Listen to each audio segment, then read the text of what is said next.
today I am blessed again to be sitting with a legend who has a story to tell, not only for himself, to better himself, but he's been given a gift by God, which he will speak about right now, to reach out to the masses, to reach out to every race, religion, creed, and status, to share this gift that God's given him. His name is Ashley. He's talented. He's a handsome guy, and when he speaks, he will overcome anything that you've got any doubts in your head or mind. Today, this gentleman with this gift will overcome this, and he will leave you with such a beautiful vibe that you're gonna go back and you think, wow, what an individual. Pressure's on you, my brother. Yeah, I appreciate that, man. No, welcome. Thank you. Welcome to the Fraser Show. Yeah. People don't understand that this is the Fraser Show. Yeah. Fraser, behind the scenes, is a Big up Fraser, man. Is a wonderful human being. For sure. That's given him a bit of recognition. Yeah, of course. He takes his time out. This is all about his podcast and what he wants to do. God's given him a gift. Damn right. But he wants to be behind the scenes. Yeah. It's good that he's behind the scenes because he's a very good-looking guy. And if he was in front of the camera, we'd be buggered. Anyway, this is the Fraser Show. Thank you so much, Fraser, for bringing plugging Unspoken in, and Ashley. I will hand it over to Ashley now to speak about why. So I'll ask the question is. Yeah, go on. So the journey. How did your journey begin? How did your journey begin? What made you do what you're doing right now? I'll be honest. So from a young age, obviously having a disability, which is why you see the wheelchair here, I've always looked at it as a negative thing. What is your disability? Good question. So my disability is called arthrogryposis.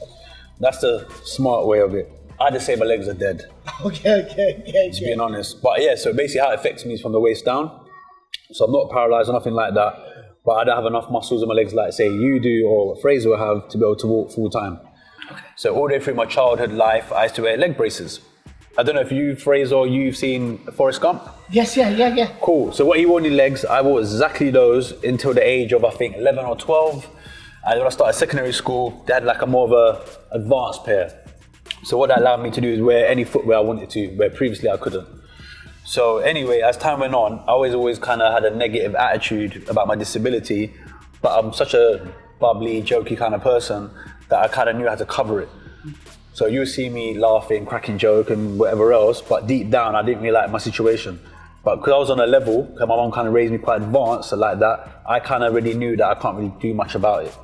So I kind of lived in a limbo of happy, unhappy, but then I had a great audience of friends who made sure that Ash can fit into anything we got up to, good or bad. Do you get what I'm trying to say? But obviously, as time went on, I've been in a wheelchair permanently since 2013. Okay. And that was a choice because part of my condition, I got a curved spine. And the doctors always said if I go in a wheelchair, you have a better chance to get your posture more better, etc., and have more of a longevity to kind of be able as possible to do what you got to do in this life. So at the time, I was like, nah, I'm not really doing that. I like nice clothes, I like nice things, and the wheelchairs they're offering me, no disrespect to the NHS, but it's the shit you see in Tesco's. Yeah. So I was like, nah, I'm not going out like that. But then luckily the Paralympics, which I watched in London, 2012, opened my eye about this whole journey of being a disabled person. And from that's when I kind of felt like maybe it's my chance to kind of change it around and show my character that I am very strong-minded, I don't let these things defeat me, and I want to push that same narrative to everybody else, no matter if you're disabled or not, if it's a colour thing, if it's a racial thing, anything, you can still achieve and be what you want to be if you've got your head in the right place. So that's what kind of got me to this platform and the stage where I'm at now. How did this affect you, people who are going through this right now? Yeah. Mentally, was it more of a mental thing for you to get over that? First of all, you have to accept your disability. Yeah, for sure. Was it the first thing? Were you worried that your friends are going to laugh at you?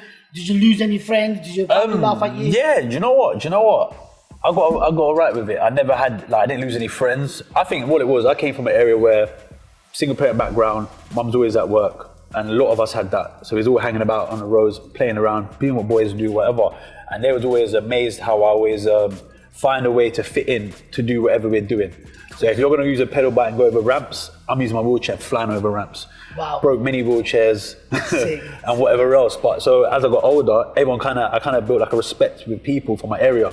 Everyone knew me, like he's the cool guy. Nice. He's got a disability, but it don't even matter. Like they totally forget about it. You got what I'm trying to say? Acceptance-wise, you're not Yeah, straight away from family to friends or whatever else. The only person who really didn't accept it deep down was probably myself, to be honest. Interesting, but do you think that you being accepted was because people already knew you as a person and they knew what you were like and you got accepted? Or do you think that took a massive role for you, for people to accept you? Because there's a lot of people out there that might not have clout that you had.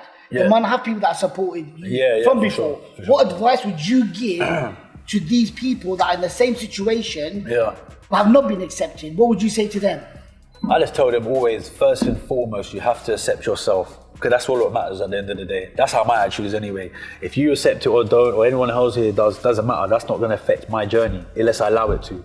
So I always will try and encourage people to learn how to like yourself. It took me 24 years to do that. Wow. You get what I'm trying to say? So for me, that's always my message to anybody. Like, as soon as you accept whatever your situation is, then you can start looking at the positive sides to it. If you don't accept it, then you always got a negative attitude towards it. So then all you ever do is see negative in that situation. So I always say that, try to accept it as soon as, and then start looking at other ways how you can do things. Like, I don't know, you might do bike riding. So I used to have a racing chair. So you do half marathons on a pedal bike, I'll do it on a racing chair. Wow. You play basketball, I use a basketball chair. You play ice hockey with your skates on, I use a sledge. So there's always different ways around doing something. You just say if you've got that mindset for it. Of course. Do you get what I'm saying? So I was always had that from day one. My mum put that in me since I was a kid. Fantastic. And you being like the way you are now, Yeah. you waking up in the morning, what's your mindset like now? Like from before when you say that before when you didn't have the wheelchair and everything. Yeah. How is your mindset different now when you wake up in the morning? Oh, good. That's a good Talk to us question. about that. Very good question. So I would say like this. When I was walking, I was kind of more confused in a sense. Because I was living like half abled, half disabled. Because a lot of people didn't even notice that I had a disability. But obviously I did. Do you know what I mean? So when you want to go and do run outs, I'm not doing run outs. When you do knock down ginger, knock on someone's door, run off, they got to let me go first to run off for a little while. And then they will do what they got to do. Do you know what I'm saying? So in this situation now, having a wheelchair is more clear, like you see it directly, like this is, so then it made it easy for me to accept it. So when I chose being in a chair, my mind was like, okay, the negative stuff, gone. Let me try and get more on the positive channel and see what I can make out of it. And then if I can help people in the process doing that, that's icing on the cake. And then literally my whole life just changed. I started doing stuff with BBC, all different stuff to kind of promote disability. And like, it was natural to me.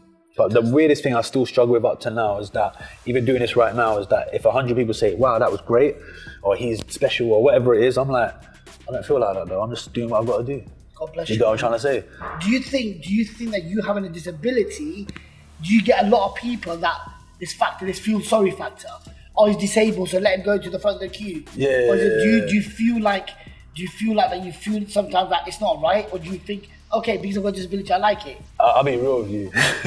Depends what mood I'm in. Okay. At a certain time, if I'm in Primark and there's 100 people and I'm hot and bothered and I see the little disabled sign, I'm going there. Yeah, of course you are. Of course. And I'm like, yes, please. See me? You know, but I think it's a good question, because certain people in my situation, they do have that, oh, I feel sorry for them, But because I've got kind of a go-get attitude, they kind of look at me, they look at me more like, wow, who's that? Instead of like, oh, poor him, he looks like he's struggling or whatever, because they see my nice car or they see the wheelchair, which is different to what you normally see, clothes, etc., etc. And my aura, you can see like, he ain't struggling, he ain't worried about nothing like that, or, oh, feel pity for him. I've never been on that. So I hope that energy I give to people, they will never look at me like that. So I've never really had that direct, oh, no, never. So you've used a negative thing, because people will look at it as a negative, For sure. and you've turned it around for a positive, right? That's my favourite saying. So I always say I use my disadvantage to my advantage. Yeah, but for me, or my opinion on that is we should. If 100. someone's got a disability, I think we as human beings, we should help them. We should give them the, like for example, when COVID happened, I believe if I saw the NHS or somebody, what they went through, we should treat them nice. Hell yeah. Because they're risking their lives, whatever. 100%. So what you're doing, and you might not, you obviously know this, but in my line of work, you could do so much right now, and saving people on the other end of the world, 100%. And you won't even know about it. Yes. But they're watching you. It's like your likes. Yeah. You could put a post out, and you get 3 likes. If you put the same thing on your story, you'll get 500 views. Yeah. People will always watch you. Yeah. They might not like you. Yeah, for sure. Do you understand that? That people will always watch you. You're always being watched. That goes to the haters as well. We're talking about the haters. Yeah. You know the people that think they hate you? Yeah. They won't like your post, but you see them on your story. They've liked. I get that all the time because So I'll put a people post will up, watch like you. you say, and I'll get like 200 likes, whatever. But then I'll do a story and I've got like Got 1,000 people watch you. For sure. So in your life, do you feel like that you've become like a role model? Like not only for yourself. You can answer this any way you want, right? Yeah. But do you think that because you had so much influence on people and you got fantastic feedback, Yeah. do you believe that your life changed because now you have to act a certain way? Yeah. Or are you like this all the time? This is just me, but I'm conscious, so I know. Like, imagine the job I work, I sell wheelchairs. So I meet new disabled people, elderly, young people born with it, people who haven't, newly injured man who could be abled last week and then had an accident. Now he's in a wheelchair and feels like his life's over.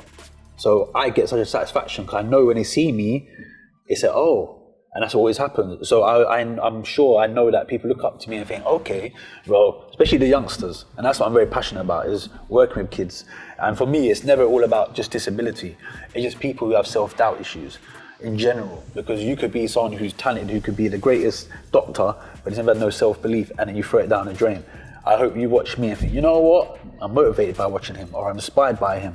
Let me do what I've got to do. Do you know what I'm trying to say? So for me, my biggest goal, even like being next to you, is that I rate what you do, meeting all the people and helping and doing all these things, because that's something I've always been told to do. Ash, go into schools, talk to kids, and not just about kids with disability, because my son goes to a school, he's got nothing wrong with him, and a lot of kids see me in a wheelchair and they're so used to it now, they're like, oh, cool. But sometimes you see parents stop, like, no, don't look at him. And I'm like, why don't you look at me like I'm an alien or something? Okay. No, look. And if you want to know what my chair is, 'cause remember, kids are pure. Of course. I want to go and show you, because that's the thing what I think with disability is that we don't educate the abled. Of course, yeah. So we can be disabled community and be like, oh, they're funny with us, but they just don't know no better. Yeah. Do you know what I'm trying to say? It's like if you go to a dominant white area and you're a black guy, they look at you like, wow. Nobody they don't like me, they just ain't seen it. Or they've heard about it or seen it somewhere, but not in real life. And that's exactly how my journey's always kind of been. That's interesting, very, very interesting. Yeah, for sure. What makes you, I'm just going to throw it out there, what makes you sad? Because you're a human being. Good question. You can't be all perky all the time. Hell you have no. bad days. What makes Nah. you sad? Like, what makes you sad? And if you are sad, how do you deal with it? Good question. Think about it. That's some good questions still. Saying, like, what do we do? Because people ask me. No, it's true. So, what makes me sad? What kind of upsets you? To be honest with you, the main thing what really upsets me in general probably is if I feel like I'm not doing enough. Okay. That's what upsets me. So I went from a space where I wasn't doing much at all to now doing so much. And everyone's all saying well done, whatever, but I still feel like I've got so much more to do. So when I feel like I'm not doing enough, that makes me feel sad.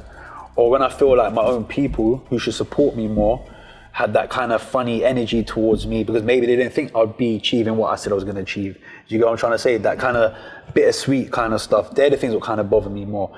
Like someone said to me the other day, it's true, I'll get a bunch of random people who will promote me, share me, and be grateful for what I do, or rate me and whatever else, but in your own closest peers who really know the struggle, really know the situation, kind of have that kind of, I don't really want to support that, or you know what I'm saying, that jealousy kind of, they're the kind of things that upset me, and how I handle it, I just do more positive things, bro. So like in my 9-to-5 job, if I go and leave a customer and I knew he was down when he met me and now he's skin and teeth and he's happy and looking forward to what we're gonna do, that makes me happy. Helping, that's how I balance it up. And outside of that, I listen to music and I kind of drain it out for a bit. Nice, beautiful. Yeah. Another thing, like, say if you're out there, yeah, and you've gone out to do a project, you've gone on a mission, right?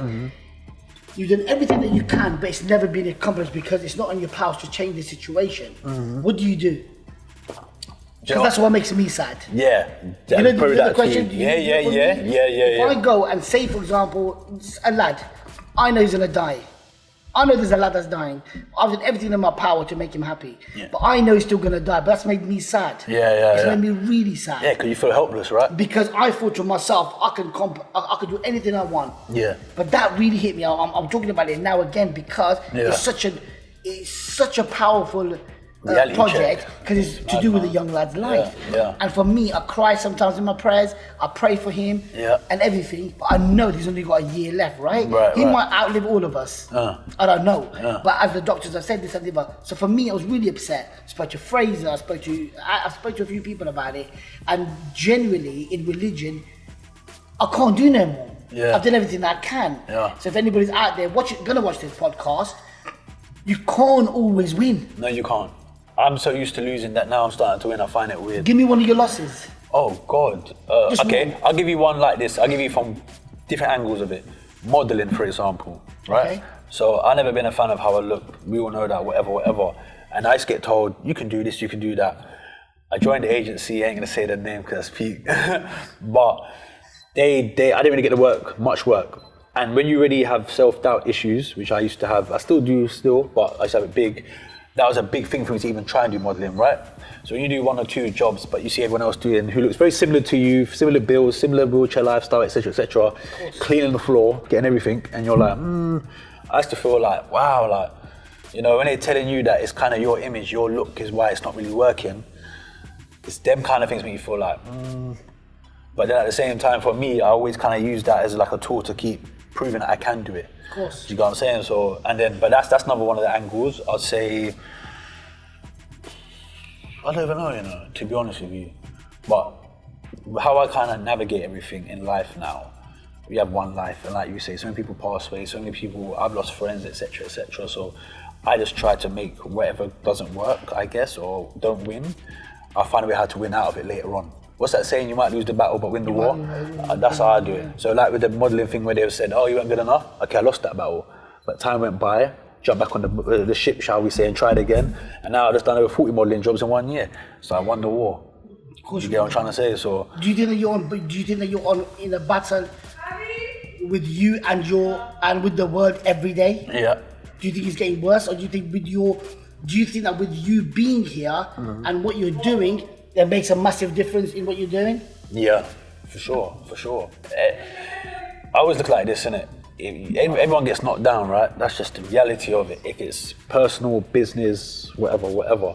But I've always tried to teach myself that as long as I'm still alive, you have to make a choice. Either live or die with it, wherever your situation is. So for me, I've always knew, like people probably watch this, if people who know me watch this, they'll say like, what's Ash doing now?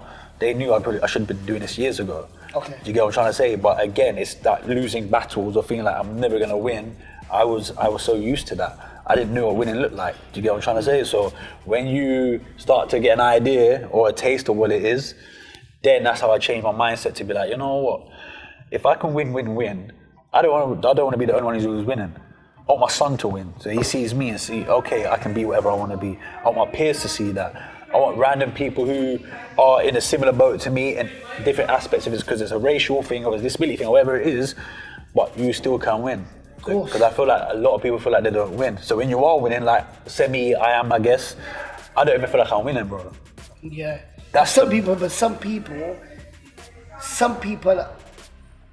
winning is good, but we've got to lose as well. I believe that people are, I think the best of our times are losing. 100. The best times of our life. Because I always say it's how you deal with that. Yeah. I believe that the best people in the whole world are built in your dark times. 100. That's when you're in when you're in the darkest times. For sure. Honest to God, in the world, that's when you become. That's when you know who your real friends are. Of course. That's when you know who your real family are. That's when you know that there's some real people out there. For sure. There's some real people out there. Definitely. The new day starts at 12 o'clock, right? Yeah. Every day at 12 o'clock midnight. New day. A new day starts. Yeah. What is it outside, dark or light at 12? Dark, right? Of course. So why can't we use our dark times for a new challenge? 100%. Why can't we? We always look at dark as bad. Yeah. For me, it's not, because I've been through so many dark times. Which has made you be as light as you are. Made me to be untouchable. 100. Let's make that clear, by the way. I'm untouchable. Yeah? I'm joking. No, I'm just saying, honestly, it's like... And vocally, when I saw your stuff, I'll be honest with you, when I saw all your stuff and everything, and I saw your pictures, I saw a few of your bits and I never knew you were going to be like this. Your photos don't do you justice. That's the issue here. appreciate that. No, honestly, because this is gonna go out. Yeah. And I want people to know. Yeah. When they look at you, and they look at your pictures as a model, whatever, there's so much more to you. Because your flavors are a lot I appreciate more. that. No, you know For why? sure, for sure. Because you got a menu. Your menu doesn't stop out number one. No. Model, that's it, wheelchair to No. It goes on and it goes on for pages. Yeah. Because what we've learned from this podcast is you could take a loss. Yeah. You could take hardship. Yeah. You don't really care. You don't give a shit about what people think about you. You're gonna crack on. 100. Somebody could be racist to you or say you're a disabled guy, whatever. That ain't gonna stop you selling. You're gonna sell another 10 tomorrow. Yeah, 100. Because that's gonna motivate. That's motivating. Yeah. So for all the hate that we get, it makes us better people. Definitely. So they're doing quite a good job for us, really. Yeah, Do you understand me? and what it does as well, which is a key thing for my life anyway, makes you appreciate more. Because so many people I meet who had it rosy from the start, they're the ones who've gone down, unfortunately. So the ones who start down like me, I came from the negative environment, the self-doubt, from my mum feeling doubt in herself, to me, to all of that kind of shit. So now, I'm going up. You get what I'm trying to say? But I have a lot of gratitude for that, because it's so easy to go back to the shit. That's the difference. And that's why a lot of people around me who I've known since I was a child, some of them have gone this way, that way, but the ones who came from the silver spoon or the safety, now you got to face reality, they're the ones who are crumbling. Do you get what I'm trying to say? I'm gonna give you a deep question, yeah? Go ahead. We're gonna go deep into your soul, my brother. I don't want to be as honest as you can. Yeah, of course. And be honest. Yeah, for sure. What has hurt you in your life? What's made you cry inside?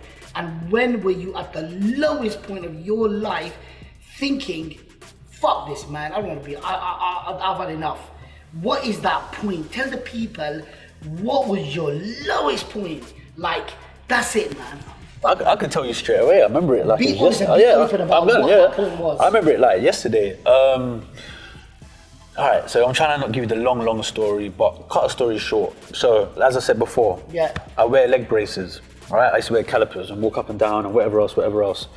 But I never wanted to go to school with my wheelchair, right? Secondary school. So when my leg braces broke, my mum would tell you I'd have 4 months off school, 6 months off school, GCSEs are coming, Anyway, it got to the point when it came to GCSEs and I was like, my leg braces are broken, so I'm not going to school.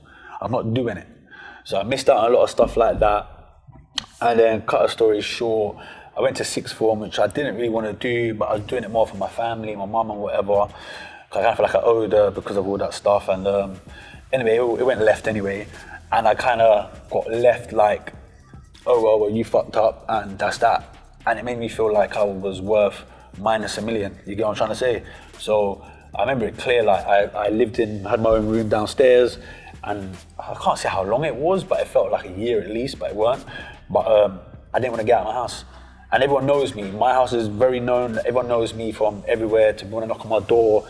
And I never wanted to come to my house. I didn't want to wash. I didn't want to do nothing. And I didn't give a fuck about anything. Wow. For time, because I just felt like, and it's a key thing I always take with me now, I'm only going to do what I really want to do. Because I did something what my mum wanted me to do, and it didn't work out to plan. And I understand she was frustrated because she wanted me to do well, but then when I went down the pan, you didn't support it. Do you get what I'm saying? And my mum knows that. That's what I mind saying this, because I know she would see it and she'd say, you know what, it's true. Do you know what I mean? But that was the lowest of the lowest, because imagine if you asked me to do something and I'm like, I don't really want to do it, but for you, I'll do it. And then I do it, and then because it didn't work to plan, you shit on me. That's what it was on tenfolds with my mum. Do you know what I'm trying to say? So I just felt like, I don't really want to live, I don't want to do nothing, but luckily my right hand, my best friend I've known since I was 4 years old, I didn't really knocked on my door, I had a lock on my door and all sorts.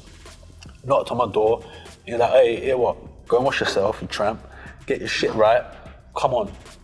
And that was it gave me that bing in my brain again, of course, because he was like my older brother to me, even though he wasn't my brother, right?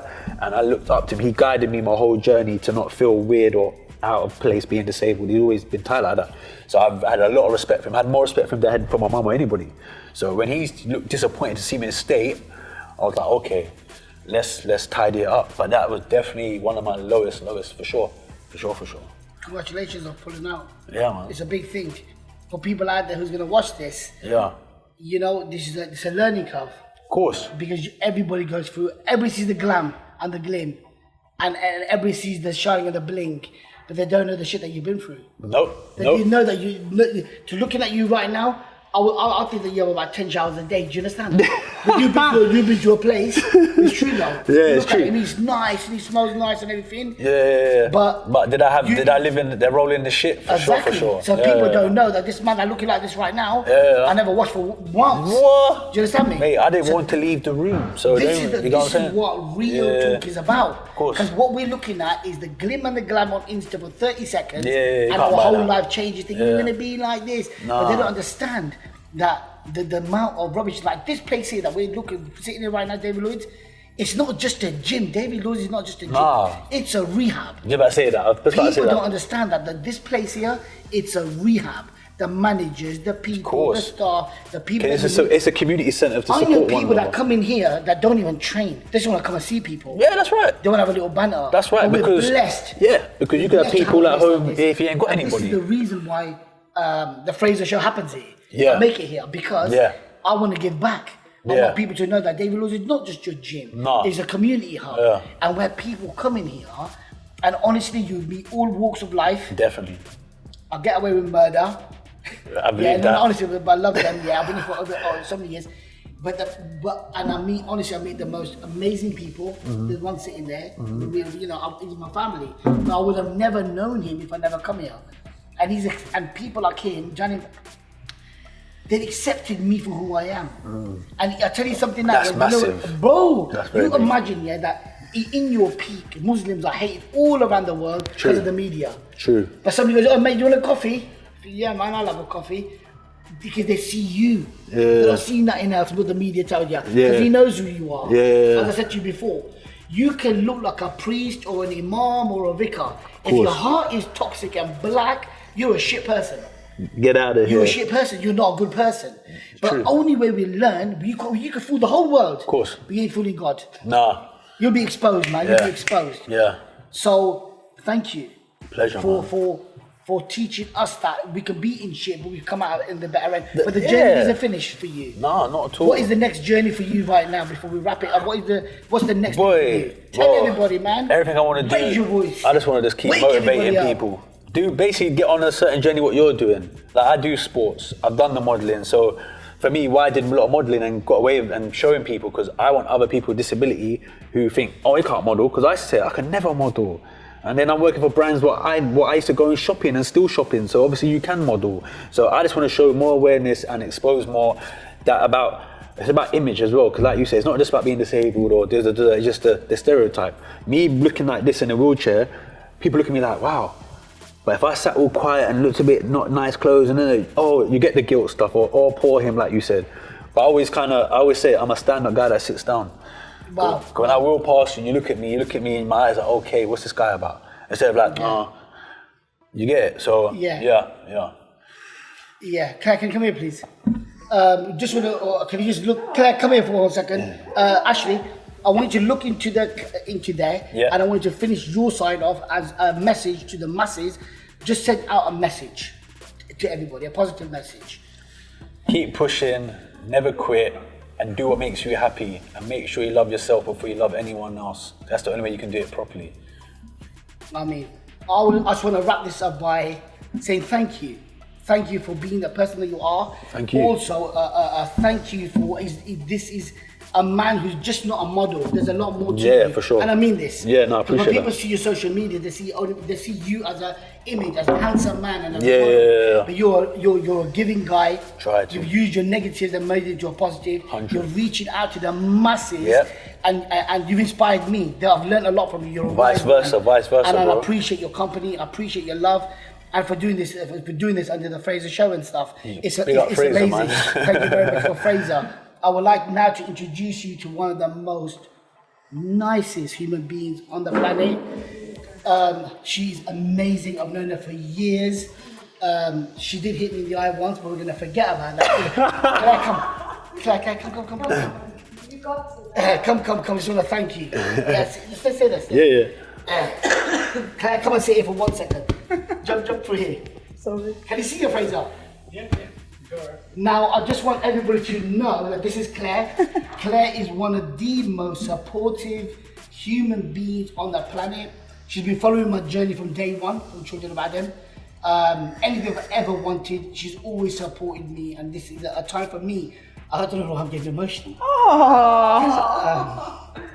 My brother died, and she was one of the first people to message me.